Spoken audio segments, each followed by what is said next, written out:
Este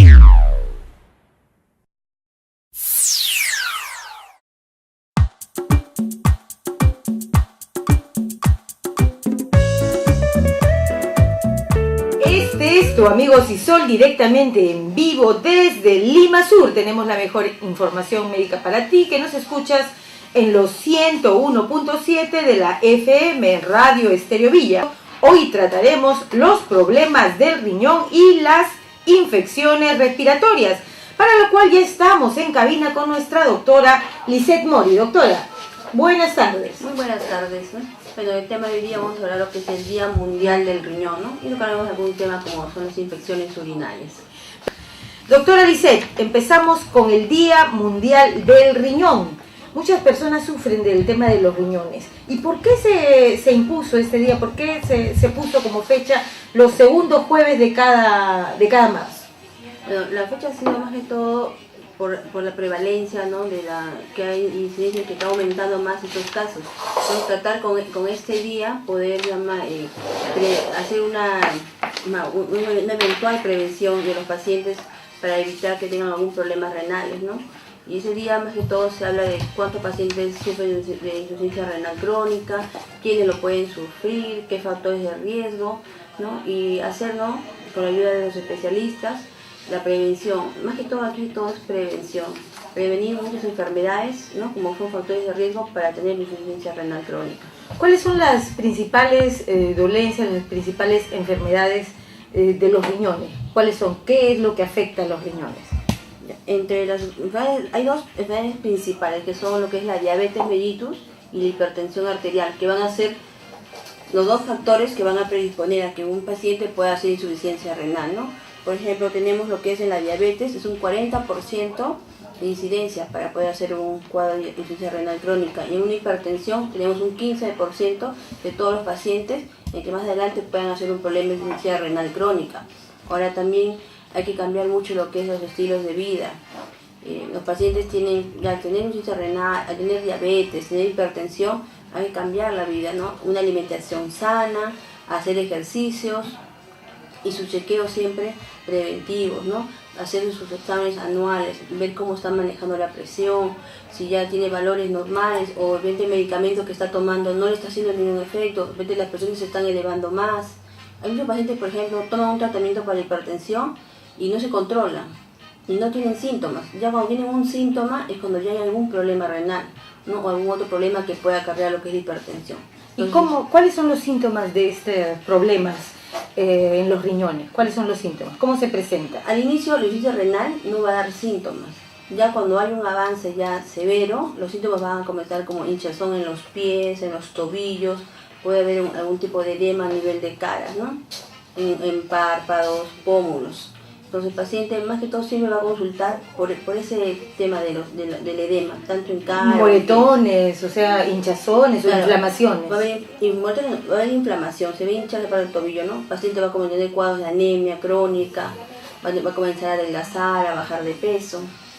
Entonces ahí más o menos vamos a ir viendo un paciente, ya es hipertenso o diabético y tiene algunos síntomas agregados, hay que pedirle sus pruebas renales, sus funciones renales, y ver cómo está funcionando el riñón, porque el riñón es un órgano, es el que nos va a desechar todos los desechos del organismo, pero no tiene que eliminar algunos elementos. Cuando ya vemos en un examen de orina proteínas en cantidad, glucosa en cantidad, entonces ya nos indica que el riñón está funcionando mal.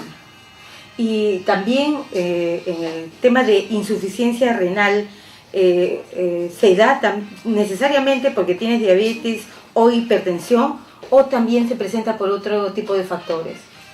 A mí lo que hay son factores hereditarios, ¿no? Que hay algún tipo de enfermedades que van a predisponer a insuficiencia renal crónica, ¿no? Pueden haber otras enfermedades, ¿no? Cálculos renales. Cálculos renales. ¿Por qué se producen? Los cálculos renales malos que van a producir es un daño a nivel renal, van a ser un cuadro de una hidronefrosis, que es un cuadro agudo de insuficiencia renal, va a ir avanzando hasta que va a dañar, va a comenzar a hacer fibrosis renal, se va a fibrosar las partes del riñón y esto va a llevar a que haga una insuficiencia renal crónica. ¿Y por qué se producen estos cálculos renales? ¿Exceso consumo de algunos alimentos? ¿Qué es lo que produce los cálculos renales? Bueno, para los factores de riesgo son, primero un cuadro de tener un grado hereditario, ¿no?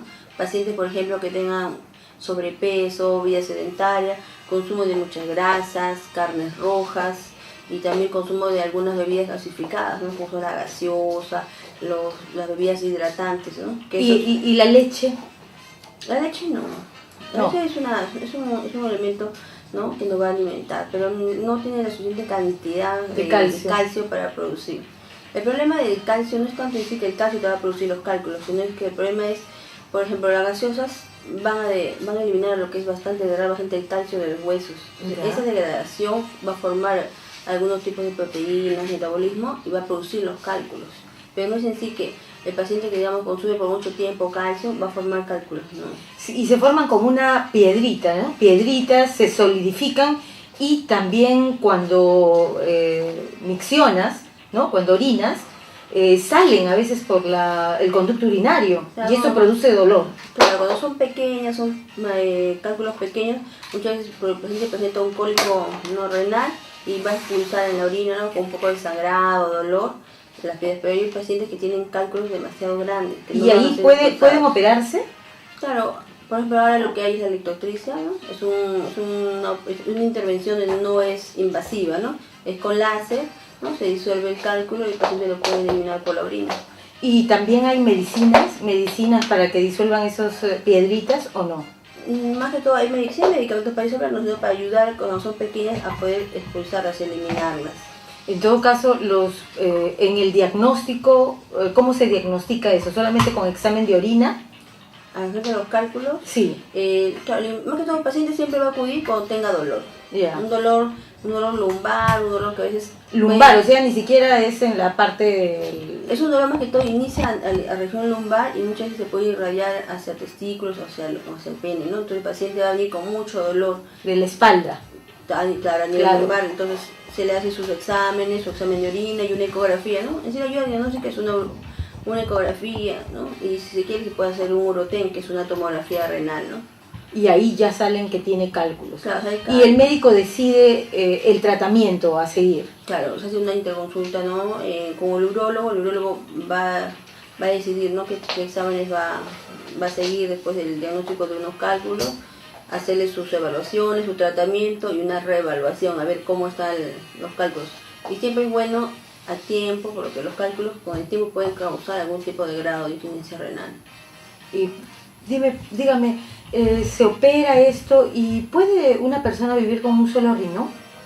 Claro, el otro riñón va a suplir las otras funciones, ¿no? Pero siempre va a tener que tener más medidas preventivas, porque ya el paciente al tener un solo riñón va a tener que cuidarlo bastante. Entonces el hecho de tener un riñón y que siga funcionando no quiere decir que uno va a seguir con la misma vida en la alimentación, ¿no? Entonces hay que cambiar una vida más sana, haciendo ejercicios, porque ese riñón va a tener que cuidarlo bastante. También una infección urinaria puede puede dañar los riñones. Claro, cuando hablamos de infecciones urinarias a repetición, ¿no?, que el paciente presenta, por ejemplo, al año 4 o 5 veces infecciones urinarias, y cuando son infecciones urinarias altas, ¿no?, que ya no solamente afecta vías urinarias bajas, una cistitis, por ejemplo, sino cuando ya hay una pielonefritis, ya hay una infección arriba en los riñones. Y en el tema de la higiene, el uso de los jabones, ahora han salido promocionando jabones especiales para la higiene íntima. Eso es bueno, pero es muy costoso para las mujeres. Bueno, lo que se habla es el pH vaginal más que todo, ¿no? El pH vaginal tiene que tener un tipo de alcalinidad. El paciente a veces cuando usa lo que son los jabones, los champús que tienen en casa, que uno usa toda la familia, va a variar un poco ahí. Entonces lo que se trata es con algunas lociones que han salido al mercado, ¿no?, en mantener ese pH y que el paciente tenga menos de hacer problemas de infecciones vaginales ahí en ese caso. Doctora, pero también se presentan infecciones urinarias en los niños, en niñas pequeñas. ¿Por qué se produce esto? Lo más frecuente, lo que se da es en la edad de los niños, por el motivo de que, como explicaba al principio, en las niñas el meato urinario está muy cerca al ano. Entonces muchas niñas comienzan a hacer ellas mismas, a querer limpiarse, a hacer su propio aseo.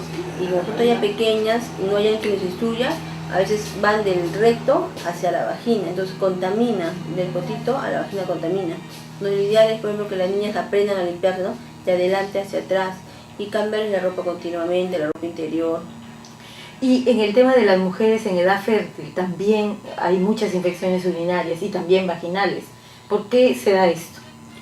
Bueno, ya lo que es la mujer de fértil ya hay un cambio, lo que es por la cuando misma, inician ya su relación sexual, se hacer, presentan muchas infecciones urinarias y muchas infecciones vaginales en esa época. O sea, es por más que todo por el comenzar el inicio de la actividad sexual, ¿no? Entonces, todo eso va a haber algún tipo de inflamaciones, de repente el contacto, no hay de promiscuidad, no hay no usa algún tipo de protección al tener las relaciones, entonces va a tener más factores de riesgo para poder hacer un problema de infección vaginal.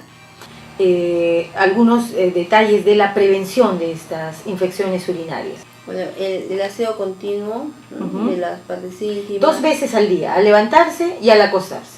Claro, el cambio de usar las ropas de algodón, no sean ropas interiores sintéticas. Esas licras, esos calzoncitos chiquititos que han salido, no. Claro, ¿no? Y no como digo, usar leggings, claro, muy apretados. Pantalones sintéticos, ¿no? Usar más de todo ropa holgada, ¿no? No estar mucho tiempo, por ejemplo, con las ropas muy apretadas, licras, jeans. Y el consumo, nosotros siempre el consumo de líquidos, de agua. No retrasar la micción cuando tenga ganas de orinar. Claro, porque la orina más tiempo durante la vejiga va a comenzar a formar más carga de bacterias. Beber diariamente abundante líquido.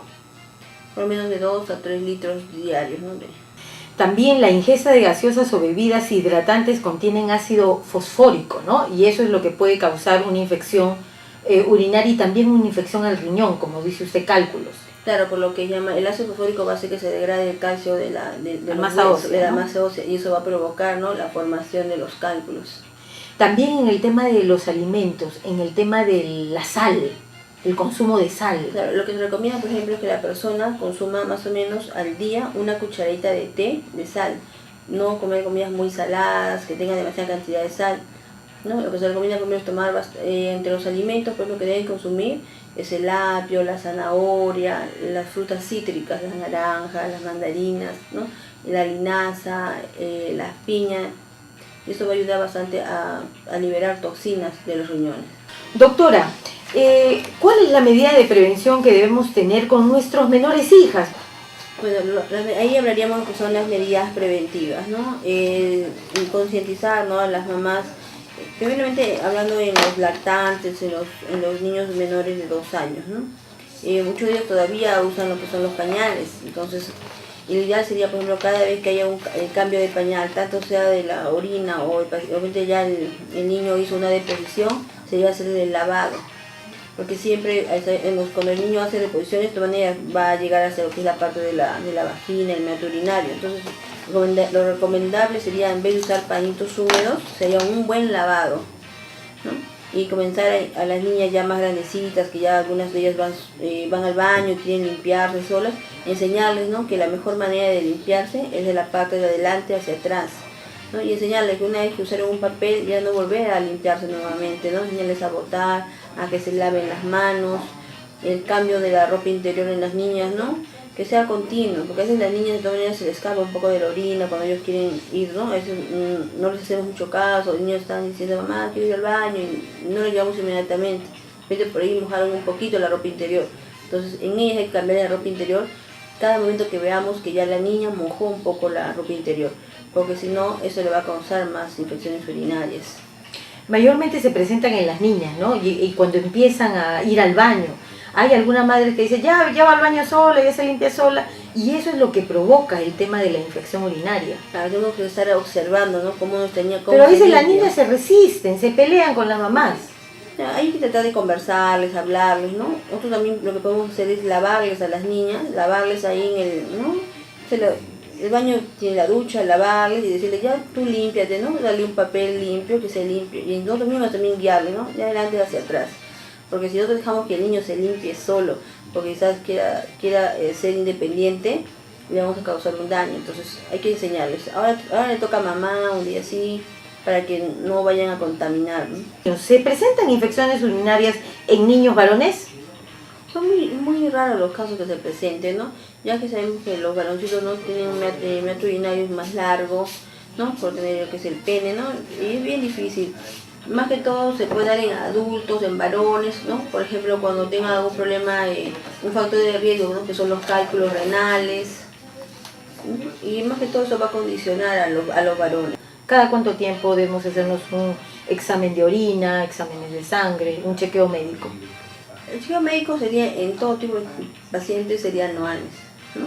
Sería un chequeo más que todo lo que son en descarte de infecciones urinarias, diabetes, ¿no? En adultos, por ejemplo, con factores de riesgo, diabetes, tomarse la presión, ¿no? Como estábamos hablando, por ejemplo, al inicio, que la presión arterial a veces era un factor de riesgo, pero sería bueno prevenir, ¿no? Si puedo hacer presión alta o no, tomarme una medida de toma por lo menos 7 días. Con 7 días que yo me tome la presión, puedo acudir a un médico y me puede decir si tengo o no tengo hipertensión arterial, ¿no? Porque esto puede afectar nuestros riñones. Claro. ¿En qué medida y por qué la hipertensión afecta a los riñones? Es que la presión misma arterial que está elevada va a comenzar a incidir, lo que es también el riñón tiene tiene arterias, entonces ahí es donde va a causar el daño. Por eso afecta a los riñones. Y siempre todo aquel que tenga hipertensión o diabetes, de todas maneras va a terminar su vida con los riñones afectados.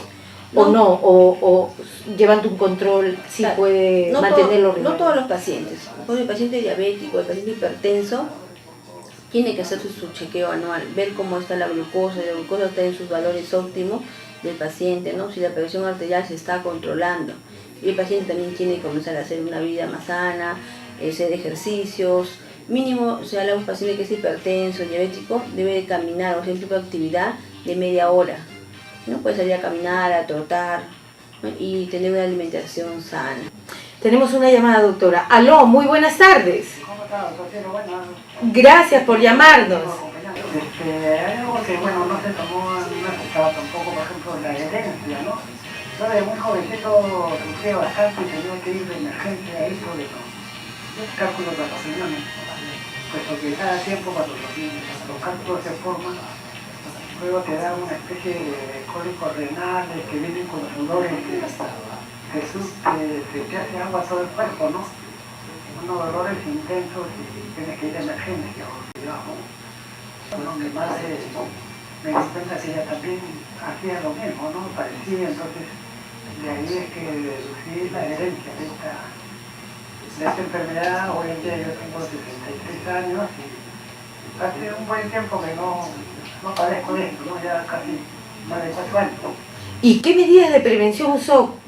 Seguí muchos tratamientos y hoy en día a mí también me llamaba bastante la atención que los doctores en los mismos hospitales te recetan y te dicen, bueno, esto acompañando con hierbas medicinales, tome bastante agua, tome esto. ¿Y para qué? A mí me ayudó bastante y ya mi costumbre es bastante incómodo cuando uno toma bastante agua. A veces te toca orinar en la calle y no, por vergüenza, a veces uno tiene que aguantarse, un orina, no es como antes, que cada establecimiento tenía los baños públicos, no hay esto. Pero se sufre, entonces yo acostumbré a tomar precisamente de noche, me levanto 3, 4 veces de la noche. Doctora Lisset, gracias Fernando por tu intervención, muy amable, ¿ah?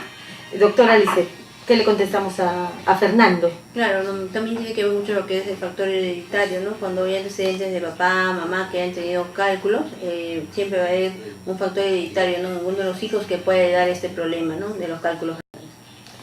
Doctora, ya llegamos al fin del programa, dígame dónde está atendiendo usted y los consejos finales ya para nuestros oyentes.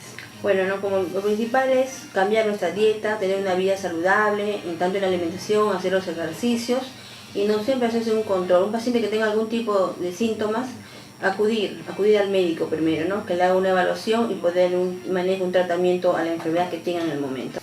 Muchas gracias, doctora Lisset.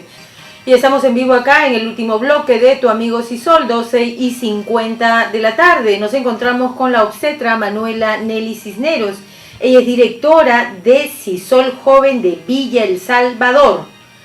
Doctora, ¿cómo está? ¿Cómo está? Bienvenida acá a Tu Amigo Sisol. Cuéntenos, ¿qué tal este primer aniversario de Sisol y qué es Sisol Joven? Buenas tardes. El programa Sisol Joven del Hospital de la Solidaridad de Villa El Salvador fue Sisol. creado el 15 de marzo del 2013. Los servicios que se iniciaron fueron los consultorios de medicina y obstetricia, que iniciaron a partir del 15 de abril del presente año. Más adelante se trabajó en equipo con el consultorio de psicología.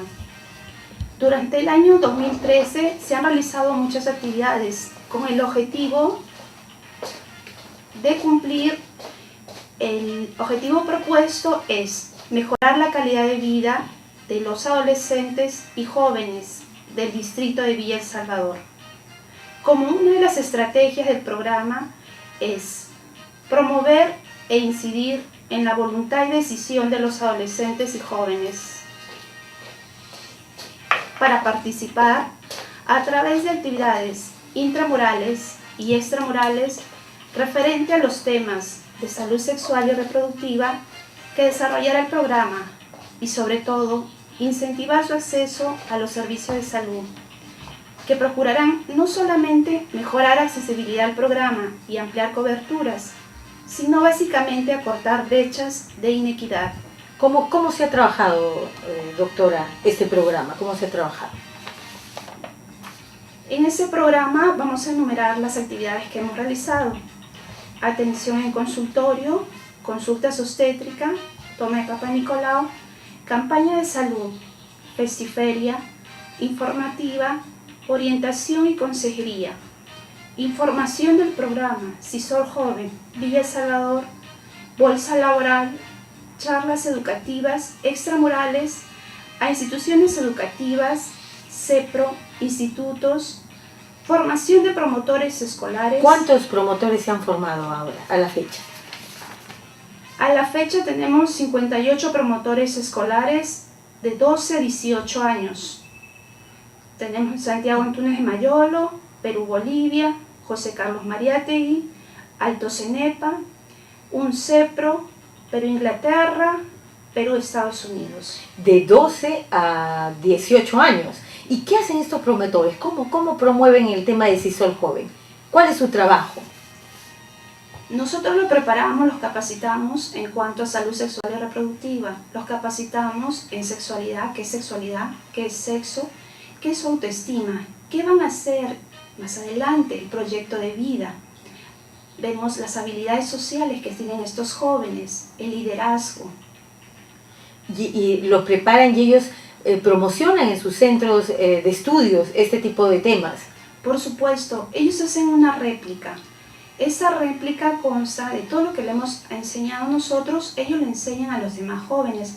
Por ejemplo, las infecciones de transmisión sexual. Ellos han ido a cada aula a enseñar a sus pares y a decirles que se protejan, que se abstengan de tener relaciones sexuales en la etapa de la adolescencia.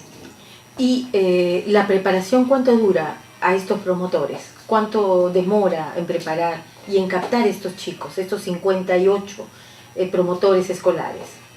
Sí, esto es paulatinamente. Realizamos, por ejemplo, una autorización que se le pide al director de cada institución educativa, luego vemos las horas de tutoría, ingresamos a las horas de tutoría y pedimos a los alumnos libremente quienes desean formar y ser promotores escolares. ¿Y cuál es la proyección para más adelante? ¿Hasta cuánta población más o menos se piensa llegar? Más o menos queremos llegar, ahorita actualmente el distrito de Villa El Salvador cuenta con una población de 60% netamente joven. Queremos llegar nosotros a cada uno de ellos, pero no queremos llegar solos, vamos a entrelazar lazos, vamos a trabajar en conjunto. Van a trabajar en conjunto con los promotores escolares y la población en general. Sí, es que justamente hemos tenido una mesa interinstitucional el día 28 de febrero, en la que participó el municipio de Villa El Salvador, el Ministerio de Salud, Ministerio de la Mujer, Vía Libre, Mantop, existiendo 4 comités de gestión. El primer eje es salud, el segundo educación con calidad, el tercero protagonista y participación y el cuarto acción por los niños, infancia sin violencia. Doctorita, tenemos una llamada. Aló, muy buenas tardes. Sí, buenas tardes, Rocío. Sí, por preguntarle ahí a la doctora, excelente programa que están haciendo, pero quisiera preguntarle, doctora, ¿qué otras actividades más pueden hacer? Sería el caso de los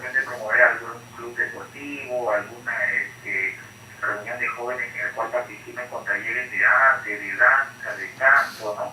Que eso mucho va a fomentar, jalar a los jóvenes a hacer cosas positivas y no negativas, de repente algún taller de alguna rama de trabajo que ellos puedan tener, alguna labor que puedan desempeñar, tal vez electricidad, carpintería. ¿Qué otras cosas más piensan hacer ahí en sus jóvenes? Gracias por la consulta. Doctora, ¿qué otras actividades tienen pendientes o ya están practicando? Claro, las actividades pendientes son formar más promotores escolares de CISOL Joven Villa El Salvador, atenciones en medicina, obstetricia y psicología en los consultorios de CISOL Joven, realizar campañas de salud integral, feria de servicios, coordinar e ingresar a nuevas instituciones educativas para dar charlas a los profesores y alumnos. ¿Y hay talleres de teatro, talleres deportivos? ¿También hay eso? Por ahora no, solamente se le orienta al joven. Tema médico. Claro. Tema médico integral, psicológico también. Claro, se le informa del deporte, la recreación, lo que tenemos los parques de la Municipalidad de Lima. Después de hacer un taller nos vamos ahí a recrear, a buscar una recreación de premio, les damos a los jóvenes, a los adolescentes para que vayan a los parques de la Municipalidad de Lima. ¿Y cómo acceder, doctora Manuela, cómo los jóvenes que nos están escuchando, los padres de jóvenes que nos están escuchando, puedan acceder a este programa de CISOL Joven? ¿Qué tienen que hacer? ¿A dónde acudir? ¿En qué horarios acudir? ¿Qué días acudir? Nosotros nos encontramos en Facebook, CISOL Joven de Villa El Salvador. Los días que pueden acudir son de lunes a sábado de 8 de la mañana a 2 de la tarde. Si quisieran hablar con nosotros alguna consulta, pueden dirigirse al número 99550-2221. ¿En qué lugar están ubicados? Estamos ubicados Pastor Sevilla, frente al Mercado Cocharcas. Es un local ahí, donde lo van a encontrar a usted. ¿Y cuántas especialidades? Especialidades de medicina, obstetricia y psicología. Doctora, le agradecemos más bien por la información. Gracias por escucharnos hoy y no se olviden, sábado de 3 a 4 de la tarde, tu amigo CISOL la próxima semana.